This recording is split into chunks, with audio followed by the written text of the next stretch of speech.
महाराष्ट्रामध्ये तयार होणाऱ्या लाकडी बाहुलीला काय म्हणतात? तर काय म्हणतात मित्रांनो, ठकी असं म्हणतात. महाराष्ट्रामध्ये तयार होणाऱ्या लाकडी बाहुलीला ठकी असं म्हणतात. लक्षात ठेवायचं आहे. ठकी हे लहान मुलींचं खेळणं आहे मित्रांनो. कर्नाटक राज्यामध्ये सर्वात जास्त लाकडी खेळणी बनवली जाते. कमळ या शब्दाचा समानार्थी शब्द नसलेला ओळखायचा आपल्याला. कमळ याचं करेक्ट आन्सर आहे मित्रांनो वायस. कमळाचा समानार्थी कोणता शब्द आहे बघा? नसलेला शब्द वायस आहे मित्रांनो. कमळाचे समानार्थी शब्द राजीव, सरोज, अंबुजेत. वायस मित्रांनो हा कावळ्याचा समानार्थी शब्द आहे. प्रत्येक रेषाखंडाला किती मध्यबिंदू असतात? तर रेषाखंडाला बघा एकच मध्यबिंदू असतो. लक्षात ठेवा, एकच.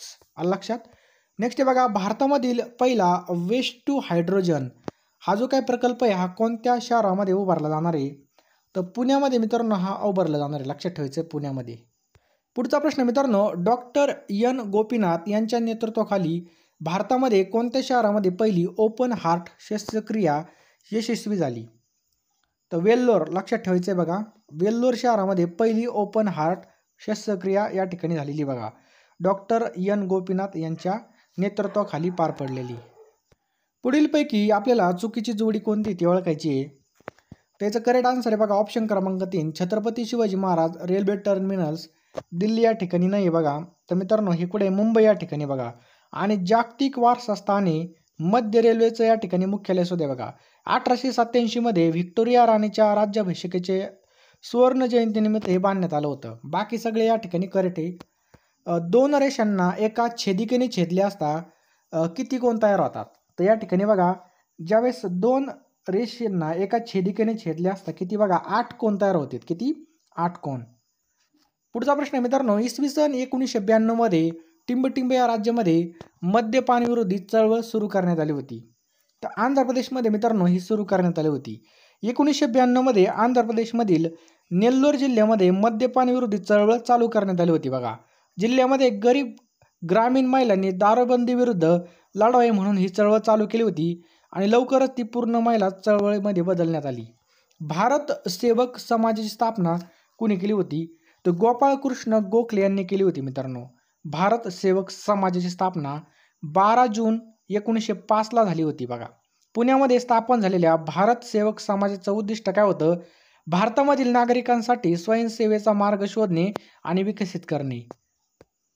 पुढचा प्रश्न आहे बघा, संसदीय शासन प्रणाली कोणत्या ठिकाणी विकसित झाली?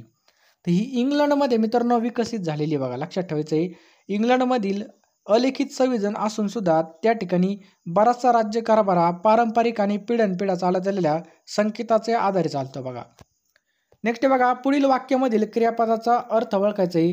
देवा सर्वांना सुखी ठेव. तर या ठिकाणी आज्ञार्थी वाक्य आहे मित्रांनो. लक्षात ठेवा, देवा सर्वांना सुखी ठेव.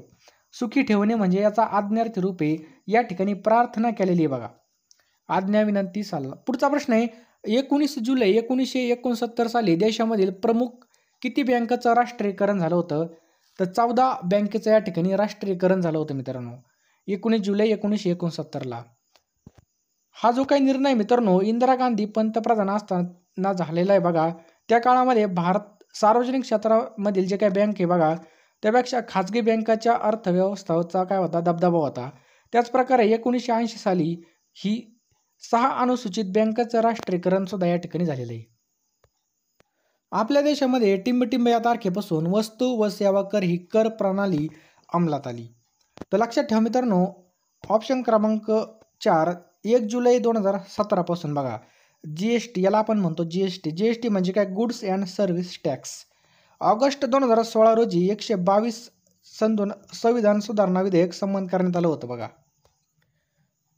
पुढचा प्रश्न मित्रांनो, संयुक्त राष्ट्राच्या मानवाधिकार परिषदेमधून कोणत्या देशाला एप्रिल 2022 मध्ये निलंबित करण्यात आलं? तर कोणता देश मित्रांनो? रशिया. ऑप्शन क्रमांक 2 रशियाला या ठिकाणी निलंबित करण्यात आले बघा. पुढचा प्रश्न आहे पहा, 2023च्या 19व्या जागतिक ॲथलेटिक्स स्पर्धा ऑगस्ट 2023 मध्ये कोणत्या ठिकाणी आयोजित करण्यात आल्या होत्या? तर बुडापेस्ट या ठिकाणी मित्रांनो ह्या आयोजित करण्यात आल्या होत्या. 19व्या जागतिक ॲथलेटिक्स ह्या बुडापेस्ट या ठिकाणी. लक्षात ठेवा, या स्पर्धेमध्ये नीरज चोप्राने बघा 88.17 मीटर भालाफेक करत सुवर्ण पदक पटकावलं होतं बघा. आणि या स्पर्धेमधील भारताचं एकमेव सुवर्ण पदक होतं. याआधी बघा 2003 मध्ये अंजू बॉबी जॉर्जने 2003 मध्ये लांब उडीमध्ये कांस्य पदक पटकावलं होतं. वर्गीकृत वारंवारता सारणीमधील संचित वारंवारतेचा उपयोग काढण्यासाठी होतो. तर मध्यक काढण्यासाठी होतो मित्रांनो. ऑप्शन क्रमांक 3 मध्यक. पुढचा प्रश्न मित्रांनो, खालीलपैकी आपल्याला पायथागोरसचं बघा या ठिकाणी त्रिकूट कोणतं आहे ते ओळखायचं आहे. तो ऑप्शन क्रमांक 4 बघा 3, 4, 5. लक्षात ठेवा 3, 4, 5 हे काय बघा पायथागोरसचं त्रिकूट आहे बघा. तर पायथागोरसचे त्रिकूट बघा 3, 4, 5, 5, 12, 13, 18, 15, 17, 6, 8 आणि 10 हे काय बघा त्रिकूट आहेत. संविधान सभेचे अध्यक्ष कोण होते बघा? संविधान सभेचे अध्यक्ष कोण होते? तर डॉक्टर राजेंद्र प्रसाद मित्रांनो या ठिकाणी होते बघा 1946 रोजी. आणि त्यांच्या अगोदर सच्चिदानंद सिन्हा होते बघा. तात्पुरत्या काळासाठी अध्यक्ष म्हणून नियुक्ती होती. आणि 9 डिसेंबर 1946ला संविधान सभेची पहिली बैठक झाली होती. कधी? 9 डिसेंबर 1946ला संविधान सभेची पहिली बैठक पार पडली होती.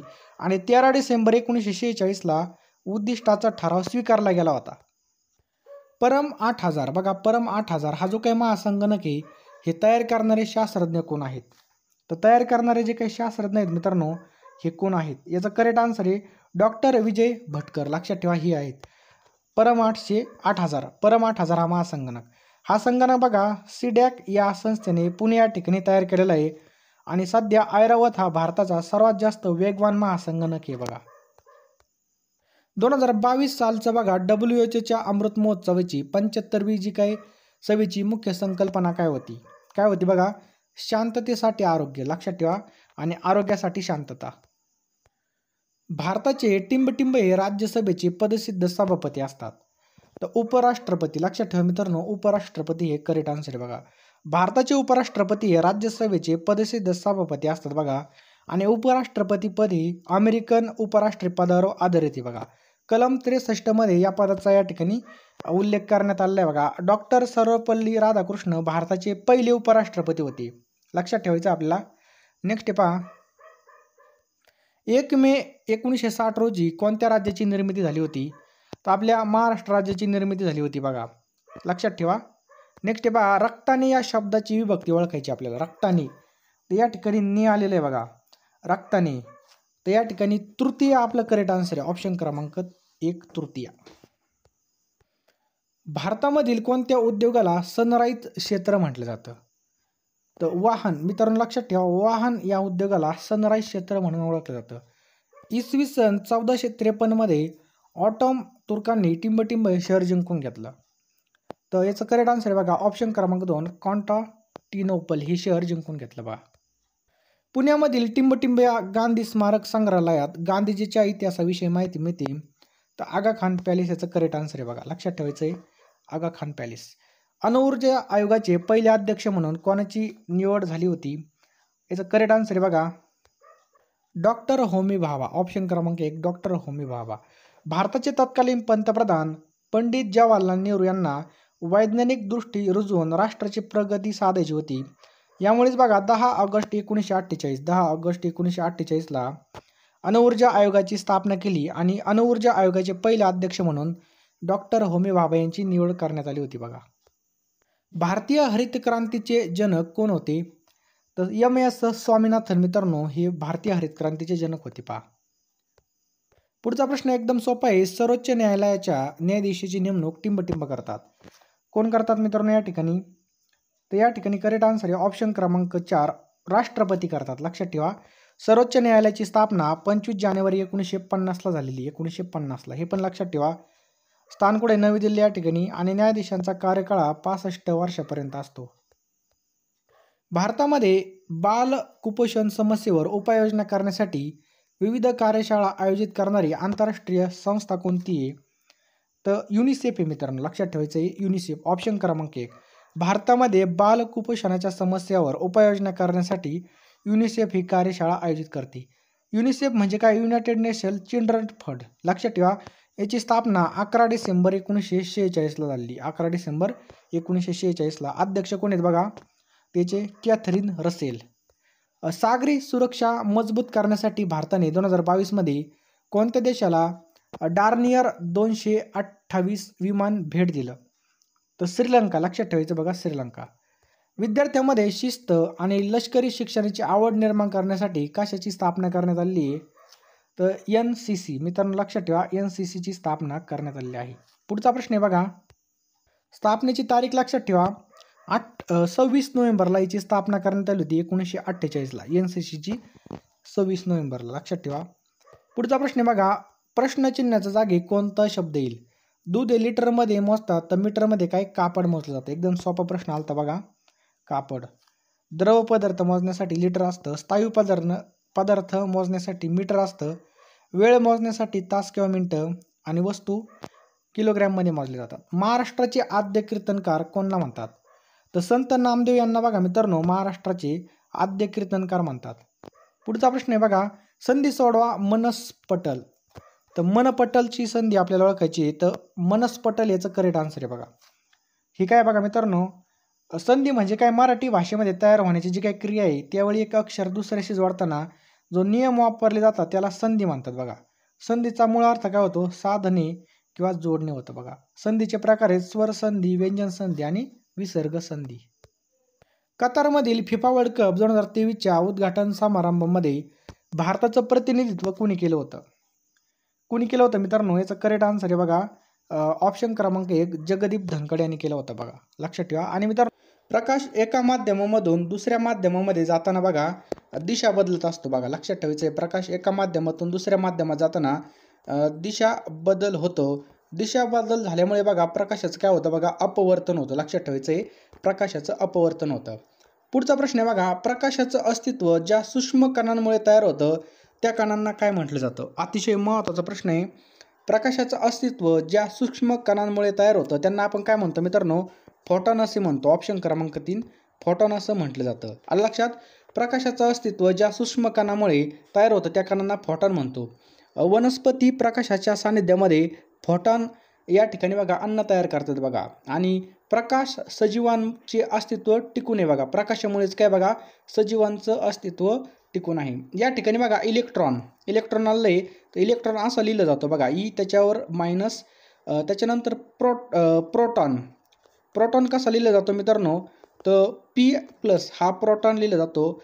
आणि न्यूट्रॉनला फक्त N लिहिलं जातं बघा. लक्षात ठेवायचं आहे, अणूच्या केंद्रकामध्ये काय असतो? न्यूट्रॉन असतो बघा अणूच्या. पुढचा प्रश्न आहे बघा, ताऱ्यांच्या लुकलुकण्याचं कारण कोणतं आहे? बघा तारे लुकलुकतेत याचं कारण काय विचारलं बघा. त्याचं करेक्ट आन्सर आहे बघा, वायुमंडळामध्ये वायूचा बदलता अपवर्तनांक. याचं करेक्ट आन्सर आहे पहा. हे पण आपल्याला लक्षात ठेवायचे पहा. पुढचा प्रश्न जर पाहिला याचं स्पष्टीकरण बघा, प्रकाश एका माध्यमामधून दुसऱ्या माध्यमामध्ये जाताना म्हणजे वायूमधून द्रवाकडे दिशा बदलतो त्यालाच प्रकाशाचं अपवर्तन म्हणतात. यामुळे बघा तारे लुकलुकताना आपल्याला पाहायला मिळतात. ध्वनीचं प्रसारण कशातून होत नाही? बघा जे काही ध्वनी असतात याचं जे काही प्रसारण आहे कशामधून होत नाही? तर निर्वात पोकळीमधून या ठिकाणी होत नाही पहा. पुढचा प्रश्न मित्रांनो, वटवाघूळ अंधारामध्ये उडू शकतात याचं कारण विचारलंय. तर बघा त्यांनी निर्माण केलेल्या जे काही ध्वनी लहरी असतात त्यांना मार्गदर्शक ठरत असतात बघा. ते ध्वनी लहरी निर्माण करतात त्यामुळे ते कुठं पण धडकत नाही. त्यांना जे काही रिफ्लेक्शन होतं त्यानुसार बघा ते उडत असतात बघा. वटवाघूळ बघा निशाचर प्राणी हे फक्त रात्री बाहेर पडतात आणि भ्रमण करताना आवाज करत आणि ध्वनी लहरीच्या दिशेने प्रवास करतात. ध्वनी लहरीमुळे बघा त्यांना मार्गामध्ये कोणता अडथळा आहे हे लगेच समजतं बघा. वटवाघूळ बघा 2000 ते 1,00,000 Hz म्हणजे हर्ट्सपर्यंतचा आवाज या ठिकाणी ऐकू शकतात. पुढचा प्रश्न बघा, ध्वनीचा सर्वसाधारण हवेमधील वेग किती असतो? अतिशय महत्त्वाचा प्रश्न आहे. हा प्रश्न सुद्धा 10 पेक्षा जास्त वेळेस रिपीट झालेला आहे. याचं करेक्ट आन्सर आहे मित्रांनो 344 मीटर प्रति सेकंद. लक्षात ठेवायचं बघा 344 मीटर प्रति सेकंद इतकं वेग असतो पहा. पुढचा प्रश्न मित्रांनो, ध्वनी ऊर्जेचं प्रसारण टिंबटिंब तरंगामार्फत होतं. तर ध्वनी ऊर्जेचं जे काही प्रसारण आहे मित्रांनो हे अणुतरंग. ऑप्शन क्रमांक 1 अणुतरंगामार्फत होतं बघा. जेव्हा माध्यमामधील कणांची हालचाल विक्षोभाच्या समांतर दिशेने होते म्हणजेच माध्यमामधील कण एका ठिकाणामधून दुसऱ्या ठिकाणी जात नसून फक्त मध्यस्थितीच्या पुढे आणि मागे आंदोलित होत असतात त्यांना बघा अणुतरंग असे म्हणतात. बघा काय पुन्हा सांगतो, जेव्हा माध्यमामधील कणांची हालचाल विक्षोभाच्या समांतर दिशेने होते म्हणजेच माध्यमामधील कण एका ठिकाणापासून दुसऱ्या ठिकाणी जात नसून फक्त मध्यस्थितीच्या पुढे आणि मागे आंदोलित होत असतात त्याला अणुतरंग असे म्हणतात. बघा याची व्याख्या ही. आणि ध्वनी हे अणुतरंगाचं काय बघा उदाहरण आहे मित्रांनो. पुढीलपैकी कोणत्या कारणामुळे ध्वनी निर्माण होतो? अतिशय महत्त्वाचा प्रश्न आहे. हा प्रश्न लातूर पोलिसला विचारला होता 2017 मध्ये. तर माध्यमामधील जे काही कण आहे मित्रांनो, त्या कंपनामुळे लक्षात ठेवायचं आहे, माध्यमामधील कणांच्या कंपनामुळे काय होतं बघा, ध्वनी निर्माण होतो. ध्वनिलहरी बघा कंपनामधून तयार होत असतात. ध्वनिलहरी वाहण्याच्या माध्यमासाठी जे काही ध्वनिलहरी मित्रांनो ते वाहण्यासाठी माध्यमाची काय असते बघा, आवश्यकता असते. पुढचा प्रश्न काय बघा, आवाजाची टिंब डेसिबल ही अधिकतम पातळी मनुष्य सहन करू शकतो. तर बघा 85 डेसिबलपर्यंत बघा या ठिकाणी मनुष्य सहन करू शकतो. बघा आवाज किंवा ध्वनीची जी काय तीव्रता आहे मित्रांनो ती डेसिबल म्हणजे डीबीमध्ये मोजली जाते. हे काय बघा त्याचं एकक आहे. 85 डेसिबलपेक्षा अधिकचा आवाज दीर्घकाळ राहिल्यास व्यक्तीला बघा अनेक समस्या उद्भवतात. ध्वनीचा वेग हा हवेपेक्षा पाण्यामध्ये कसा असतो? तर खूपच अधिक असतो मित्रांनो, लक्षात ठेवायचं खूपच अधिक